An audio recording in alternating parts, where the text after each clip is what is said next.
I never imagined my life would turn into something you'd watch in a crime movie.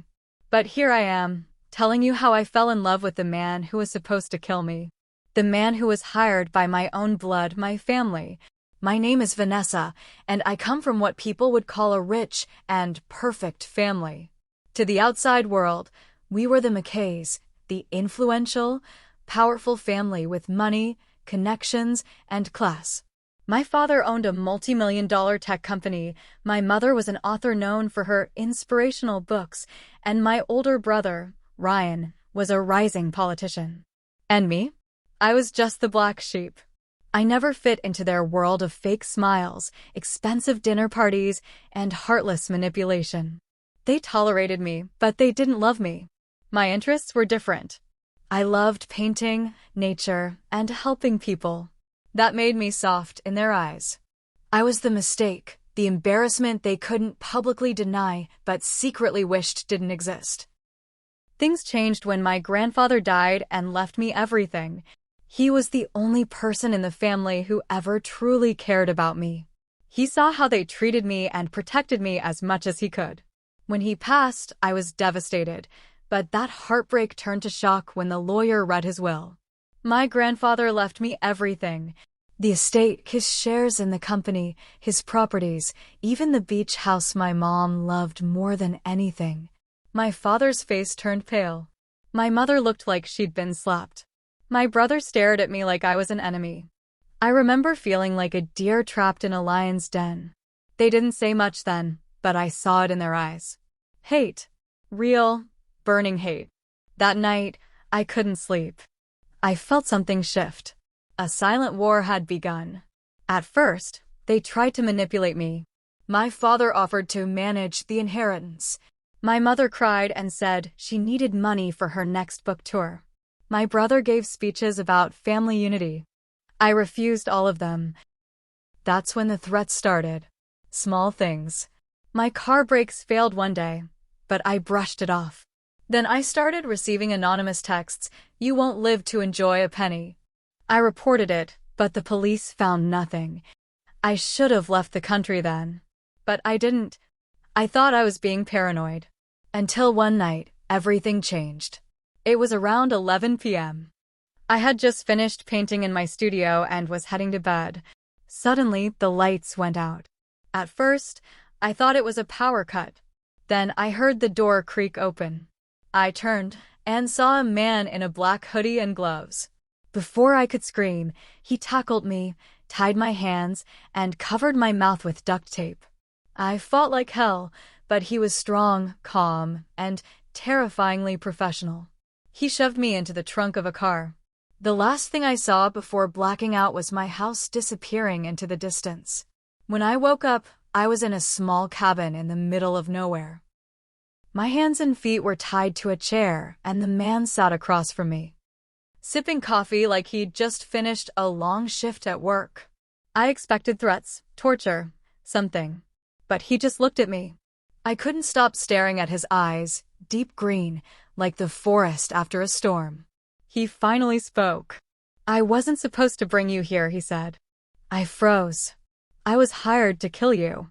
But I changed my mind. I was too stunned to cry or speak. "You don't have to believe me. But your family, they want you gone. All of them." I wanted to scream, to tell him he was lying. But deep down, I knew he wasn't. "Why didn't you kill me?" I managed to whisper. He looked away. "I don't know.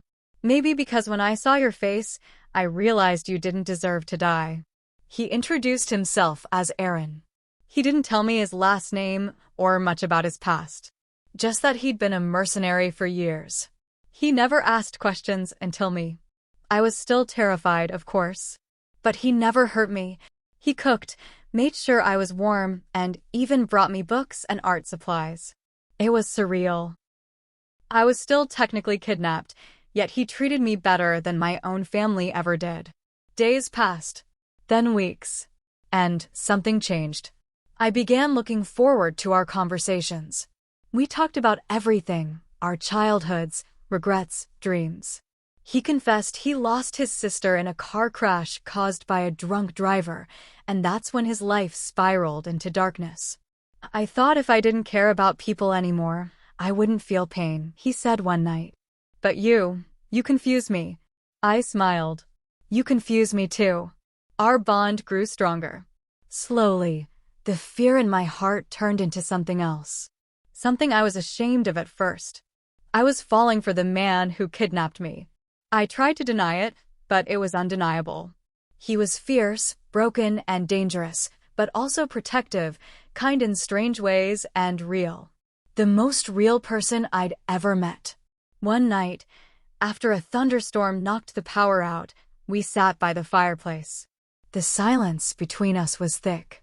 And then, he kissed me. It wasn't forced or wild. It was gentle, like a secret finally being whispered out loud. From that night on, we were no longer captor and captive. We were something else. A strange, beautiful mess. But reality was still waiting outside that cabin.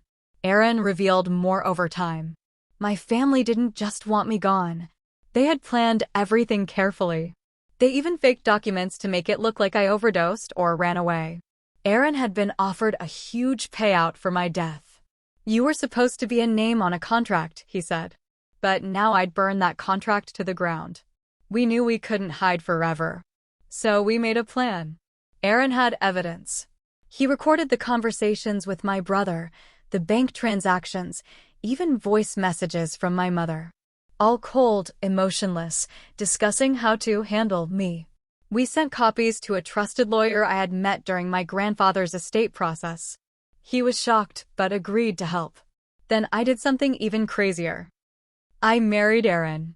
Legally, fully, with witnesses and papers. I made him my next of kin. If anything happened to me, he would inherit everything. My family couldn't kill me without handing my fortune to the man they hired to destroy me. Poetic, right? We faked a new identity for me. I changed my name, cut my hair, and disappeared. But I didn't stay hidden for long. We went public with everything. The evidence, the will, the threats, all of it.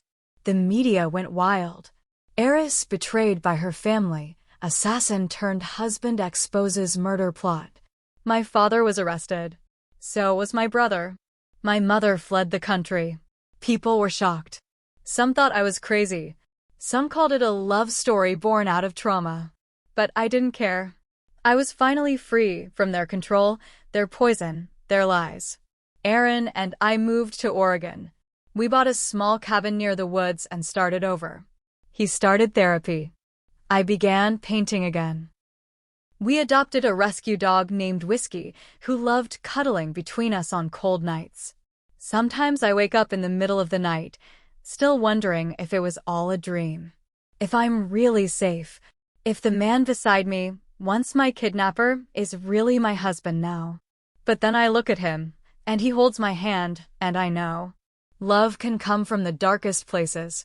Even from the man sent to kill you. And sometimes, the family you choose, even if they used to wear a mask and carry a gun, is better than the one you were born into. But life didn't just become a fairy tale after exposing the truth. Even in freedom, there were shadows.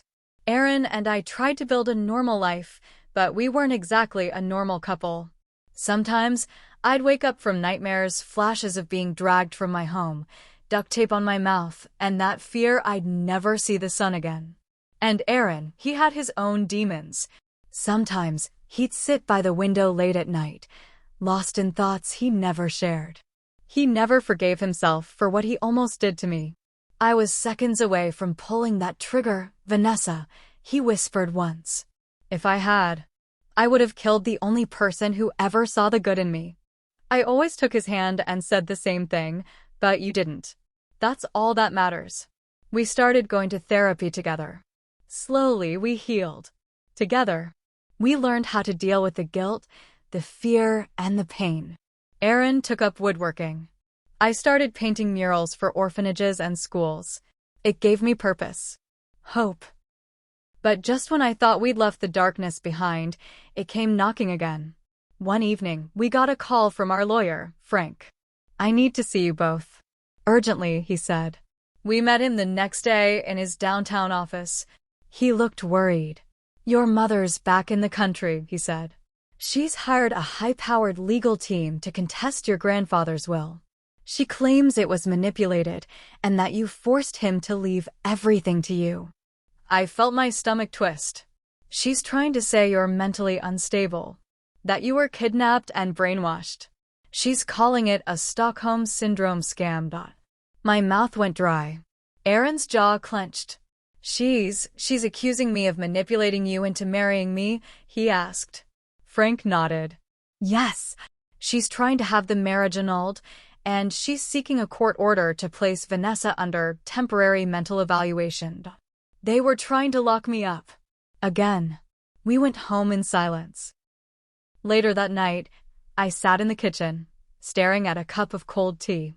Aaron stood behind me, his arms wrapped around my shoulders.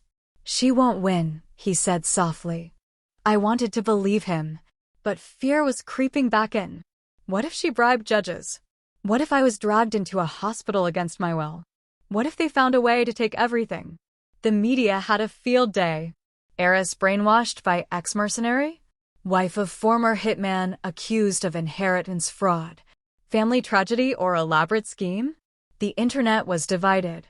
Some believed us. Others said I was clearly manipulated. It broke me.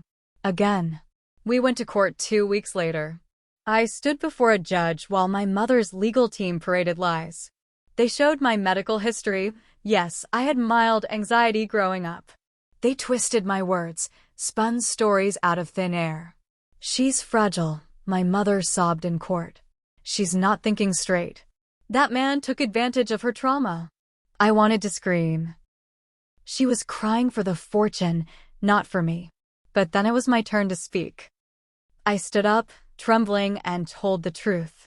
Every single word. About the kidnapping. About the betrayal. About the love that grew in a place of fear. Maybe it doesn't make sense to you, I told the court. But Aaron saved my life.